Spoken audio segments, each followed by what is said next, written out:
JuJu Watkins' resilience will be something to watch in February. JuJu Watkins bounces back regularly after tough games or halves. It wasn't the prettiest first half for JuJu Watkins of USC women's basketball against Minnesota Thursday night. In the first 20 minutes, USC's superstar sophomore had just 2 points. She failed to make a single field goal, with her only 2 points coming at the free throw line. In the second half, however, Watkins quickly bounced back. She scored 5 points in the first minute of the third quarter and wound up finishing with a more than respectable 20 to go along with 11 rebounds. After the game, USC head coach Lindsay Gottlieb spoke of Watkins' second-half bounce back. "She's a very mentally tough human being and basketball player," Gottlieb said. "She finds a way at some point to figure it out. I believe if she misses 5 in a row, the next 5 are going in." With the schedule about to get tougher, the Trojans will need JuJu Watkins to be at her best moving forward. Up next is a trip to Iowa for a showdown with the Hokies on Sunday. JuJu Watkins memorably lit up Stanford last season after a bad shooting game against Washington. JuJu stayed in the gym and worked on her shot. She came out and torched Stanford. It would be great for USC women's basketball if JuJu can similarly smoke Iowa after this choppy shooting display against Minnesota. No. 4 USC overcomes JuJu Watkins at her worst in win over Minnesota. In the waning moments of her worst half at USC, JuJu Watkins put her head down and drove to her left with all she had. She leaned into contact, then suddenly leaped back and let a daring jumper fly. 9 times she'd missed, from the lane, from mid-range, from the corner, without a single bucket. This was the same Trojan star who scored fewer than 20 points just twice this season.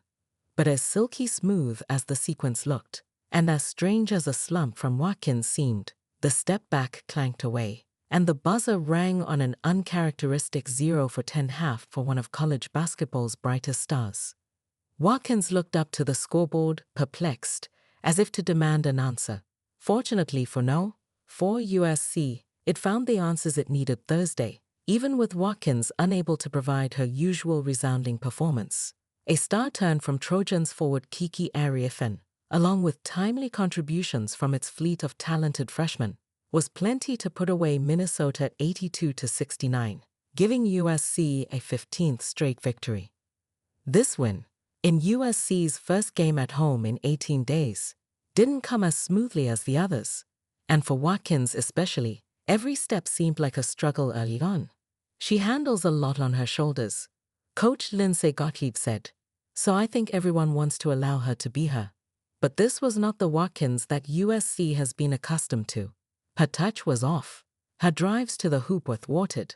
Open shots refused to fall. Watkins fought through the slump in the second half, hitting 7 of 14 from the field.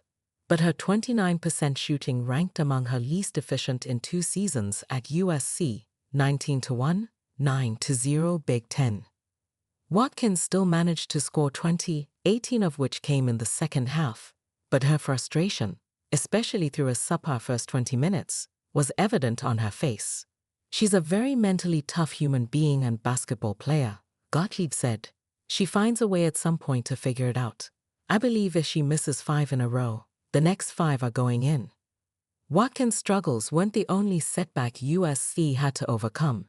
Senior forward Raya Marshall, USC's leading rebounder, was ruled out with an injury before tip-off, leaving USC especially short-handed on the interior.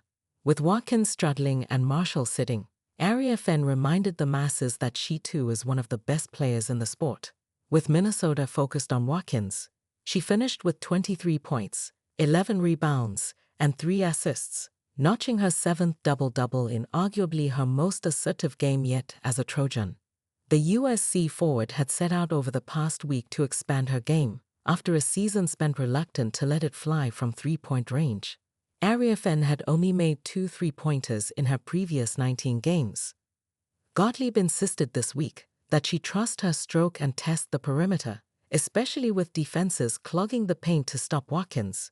So Ariafen fired from deep in the opening minutes, sinking 1 3-pointer, then another on the next possession, adding a whole new dimension to an already devastating offense. She's a focal point of teams' defenses, Gottlieb said of Fen, "She's earned that. She's one of the best players in the country." USC's focal point flipped early and often Thursday. Fen came alive in stretches before Watkins bounced back. Even freshman Avery Howell was essential, knocking down 4 of USC's 11 three-pointers to give her 30 combined points over the last 2 games. Still, Minnesota, 18-4, 6-4, hung around well into the fourth quarter.